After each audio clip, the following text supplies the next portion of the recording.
Eh bien, chers amis, voilà un évangile qui est de nature à nous réveiller un peu spirituellement, si nous en avions besoin à 10 jours du carême.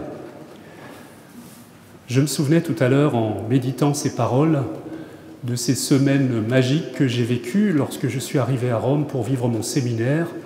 J'étais sur un petit nuage pendant 3 semaines, 1 mois, je me promenais dans les rues du quartier baroque dans lequel est le séminaire de Rome. C'est très dur, la vie. Et je passais d'un glacier à l'autre en m'émerveillant devant les façades baroques, devant la place Navone, devant la place du Panthéon. Et puis je me suis reposé un moment sur cette merveilleuse place Saint-Ignace, une petite place ombragée qui est devant la massive église jésuite contre-réforme, dont la façade est particulièrement austère selon l'esthétique de l'époque. Et devant l'église, il y a ce que j'appellerais des gradins. En réalité, ce sont des escaliers pour parvenir à la porte, mais des escaliers qui sont tellement confortables qu'ils nous pousseraient à nous asseoir dessus, et on s'assied de telle sorte qu'on tourne le dos à l'église. On tourne le dos à l'église et on regarde la place. Et c'est d'ailleurs ce que l'architecte a voulu, qu'on fasse cette expérience. On s'installe confortablement devant un petit théâtre, parce que c'est ainsi que la place a été conçue, une place baroque avec toutes sortes de choses attrayantes et séduisantes sur les façades, et surtout ce petit jeu de rues qui apparaissent comme les coulisses d'un théâtre. C'est précisément ce que l'architecte voulait qu'on ressente. Lorsque nous tournons le dos au Christ, eh bien nous sommes attirés par le monde, ce monde qui est une sorte de comédie humaine, aurait dit Balzac, c'est-à-dire un théâtre d'illusions, un théâtre dans lequel nous jouons les uns et les autres des rôles. Et nous pourrons passer pas mal d'années sans en prendre conscience parce que nous nous prenons au jeu, nous nous prenons pour le personnage que nous avons joué. Et il arrive un moment, c'est un moment important dans notre vie, où nous prenons conscience de ce miroir aux alouettes. Vanité des vanités, tout est vanité. Ça peut être l'occasion d'une déception de notre part, une illusion perdue, dirait Balzac, ou quelque chose qui s'écroule, ou tout simplement nous démasquons l'imposteur que nous sommes, et surtout nous sommes déçus de ce en quoi nous avions mis nos espérances. Alors peut-être l'idée nous vient de nous lever, de nous détourner de ce spectacle, à regret évidemment pour une part, et de nous retourner dans l'autre direction. Et si vous faites l'exercice, ceux qui iront visiter Rome, vous verrez qu'on fait une expérience très physique. Tout d'un coup, on est confronté à une façade massive, écrasante, large, austère, aucune décoration sur cette façade qui est en travertin, c'est-à-dire du blanc, mais du blanc un peu écrasant, aucune fioriture, juste l'œil qui est irrésistiblement attiré vers le haut sur lequel il y a une croix. Et tout en bas de cette façade, il y a une petite porte. La porte fait complètement disproportionnée par rapport à la façade, elle fait toute petite. Précisément, peut-être qu'il y a là une invitation à franchir le seuil, à nous décider à sortir de ce monde illusoire pour entrer dans quelque chose qui, avouons-le, dans un premier temps, n'est pas très attirant. C'est une sorte de mort à soi, peut-être, mort à une certaine vie. Nous décidons de franchir, il faut baisser la tête humblement pour franchir le seuil, aurait dit Jean-Paul II, franchir le seuil de l'espérance, franchir le seuil qui nous fait sortir du principal obstacle à la relation à Dieu, qui est la superficialité. Nous restons souvent à la superficie de nos vies, de nos âmes, de nos cœurs.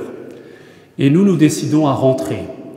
Et c'est vrai, quand on passe, eh bien, dans un premier temps, on est un peu perdu, parce que la pénombre nous écrase, on passe de la lumière extérieure qui nous éblouissait à tout d'un coup une pénombre un peu écrasante, et il faut du temps pour que les yeux s'habituent à voir dans cette pénombre quelque chose qui peu à peu va s'illuminer, s'éclairer, comme si une nouvelle dimension nous était donnée, comme si tout d'un coup nous pouvions voir quelque chose que l'extérieur ne nous donnait pas à voir.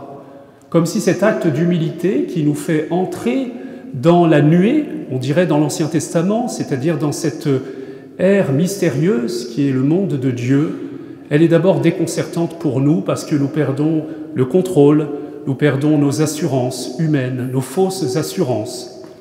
Et petit à petit, notre œil s'acclimate à l'obscurité et discerne ce que l'art baroque veut nous montrer avec exubérance. Il y a ce trompe-l'œil qui nous montre le sommet, le plafond qui est ouvert sur le ciel et qui nous conduit vers Dieu avec les splendeurs de la communion des saints. Il y a l'imposant autel absolument majestueux qui nous attire dans un mouvement irrésistible d'ascension. Il y a toutes sortes de splendeurs. Il y a ce que saint Paul appelle, ce que saint Paul décrit aujourd'hui dans la deuxième lecture, ce qui n'était pas monté au cœur de l'homme, ce que l'œil ne peut pas voir, ce que l'oreille ne peut pas entendre, mais qui est ouvert à ceux qui s'ouvrent à la révélation de Dieu. Il nous donne un nouveau regard, il nous donne de voir, de contempler des merveilles pour peu que nous acceptions de perdre de vue ce que nous croyons maîtriser, pour peu que nous acceptions d'entrer dans le domaine de la foi. Voilà la décision, chers amis, qui nous est demandée de poser. Vous l'avez entendu dans la deuxième lecture, saint Paul s'adresse à des hommes et des femmes qui sont adultes dans la foi. Adultes, ça veut dire qui sont doués de liberté. Et votre liberté n'est pas faite pour sans cesse vaciller d'une superficialité à l'autre. Votre liberté vous a été donnée pour choisir de vous engager, et vous engager vers quoi? Vers la vie véritable. Je mets devant toi la vie et la mort. Je mets devant toi le feu et l'eau. Et il n'y a aucune possibilité de concilier l'un avec l'autre. Il y a des moments dans notre vie où nous devons choisir. Et choisir, ça veut dire mourir. Mourir à certaines choses pour vivre à d'autres. Choisir, ça veut dire faire des sacrifices. Choisir, ça veut dire renoncer. On n'aime pas beaucoup ces termes-là, mais voyez, c'est peut-être la condition fondamentale de la liberté. Nous avons une conception un peu adolescente et infantile de la liberté qui consisterait à se garder pour faire un peu ce qu'on veut. Et un jour, si nous devenons adultes, nous découvrons que ça n'est pas une liberté, c'est une sorte d'esclavage. L'esclavage de la superficialité, l'esclavage de notre égoïsme et de notre infantilisme, et que nous vivons toutes sortes d'expériences sauf une, la seule qui vaille le coup d'être vécue, de s'engager pour la vérité, de se donner tout entier et sans retour, et de se donner jour après jour, de se donner dans la fidélité, dans l'humilité, dans le temps, dans la charité en un mot. Voilà ce que de manière géniale, un peu cette spiritualité jésuite, ignatienne, a permis d'incarner dans la pierre. Ça, c'est le génie de l'âge baroque, c'est de nous transmettre ces grandes vérités de la foi et ces grandes vérités existentielles de manière tellement vivante et tellement parlante, et ça nous saisit dans tout notre être, dans notre corps, dans notre âme, dans notre esprit, et profondément, ça suscite une décision de notre part, une décision de la liberté. Voilà le choix qui nous est demandé de faire. Voilà le choix qui est sans retour. Alors il faut que je vous en parle parce que dans 10 jours, je ne sais pas si vous êtes au courant, mais nous allons commencer le temps du carême. Vous avez réalisé? On vient juste de fêter Noël et voilà que boum, paf, on passe dans le carême. Et le carême, c'est 40 jours.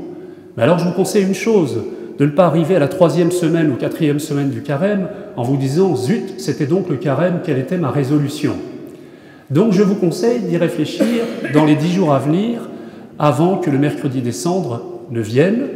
Le mercredi des Cendres, je vous le rappelle, qui est une fête d'obligation, donc qui est une fête extrêmement importante, fondatrice, parce qu'elle nous permet d'entrer dans la vérité. Souviens-toi que tu es poussière et que tu reviendras à la poussière, et que Dieu, de cette poussière, va faire de toi un homme, une femme nouveau. Il va te faire renaître. Il va te faire passer par la mort au péché pour entrer dans la vie éternelle. Alors accepte d'entrer pendant le temps du carême dans ce chemin où tu vas décider de laisser derrière toi certaines choses. Et il faut que les résolutions soient assez concrètes, même très concrètes. Il faut que ces résolutions, elles portent sur les 3 points que l'Église nous donne. Le jeûne, vous avez entendu le jeûne, hein, ça veut dire qu'on mange moins. On le sent, vous voyez, ça gargouille. Il y a quelques années, j'avais proposé, comme je le fais souvent aux élèves de Stanislas, de choisir le péché capital sur lequel porterait leur résolution de carême.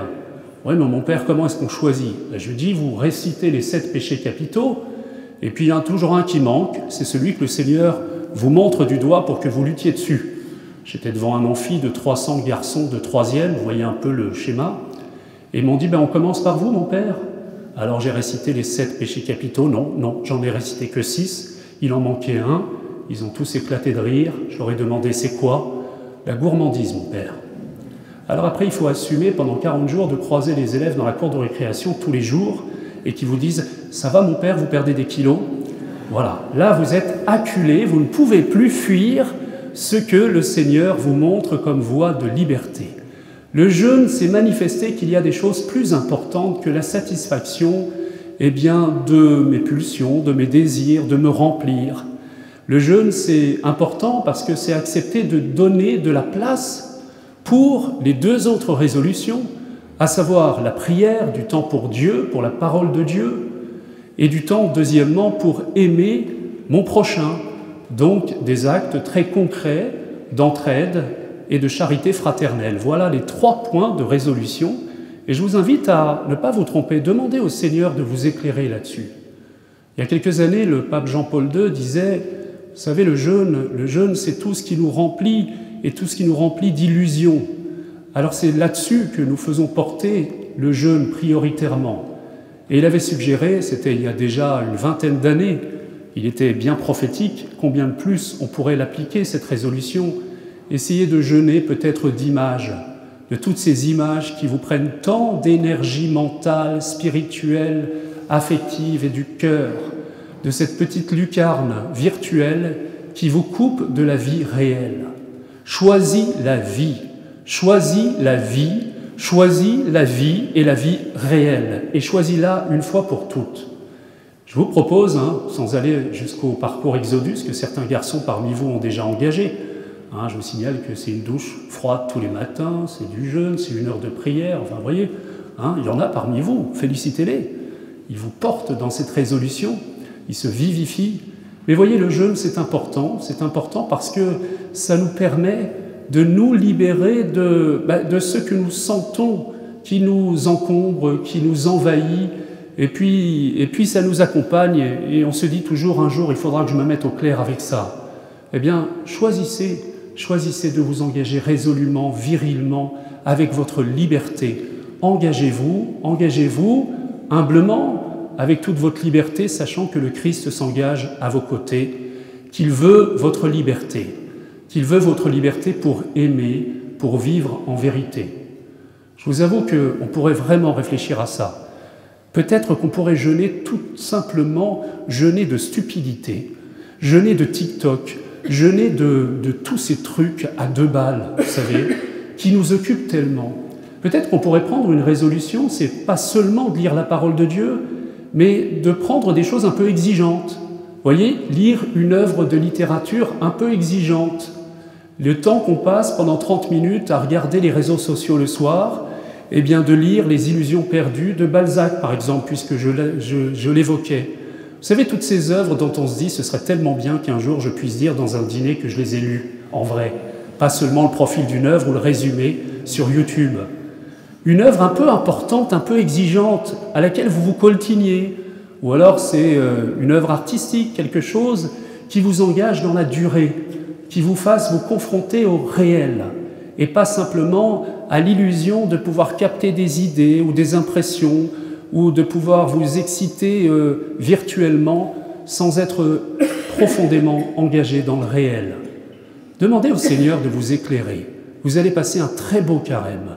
Et si vous passez un beau carême, la vigile pascale à laquelle vous serez tous présents évidemment, pour porter les nouveaux baptisés dans cette mort et cette résurrection, cette mort au péché, à tout ce qui doit mourir dans nos vies pour revivre, cette vigile pascale sera magnifique. Vous savez, j'ai parlé plusieurs fois des illusions perdues. Vous savez, quand on improvise ces homélies, on fait en fonction de ce qu'on a vu récemment. J'ai vu le film hier soir et j'ai été émerveillé. C'est tellement beau cette scène où ce jeune homme qui, après s'être perdu dans la vie parisienne, retourne après toutes les désillusions qui l'ont marqué, retourne dans son village d'origine, dans sa campagne. Et là, il est comme attiré par le petit lac de son enfance, dans lequel eh bien, il se plonge complètement nu. C'est comme une vision du baptême. Et il est dit cette phrase merveilleuse, il ne savait pas vraiment s'il voulait mourir ou enfin vivre à la vraie vie, vivre sa vraie vie. Chers amis, je vous propose de vous plonger. Je vous propose de mourir pour revivre, pour vivre réellement. Le Seigneur met devant vous un chemin qui s'ouvre et une alternative. Le feu ou l'eau qui vous fait revivre, et qui vous détourne de ce feu qui vous consume de manière négative parfois, le feu des habitudes, le feu de ce qui vous enlise et qui vous brûle négativement. Oui, encore une fois, je mets devant toi la vie et la mort. Amen.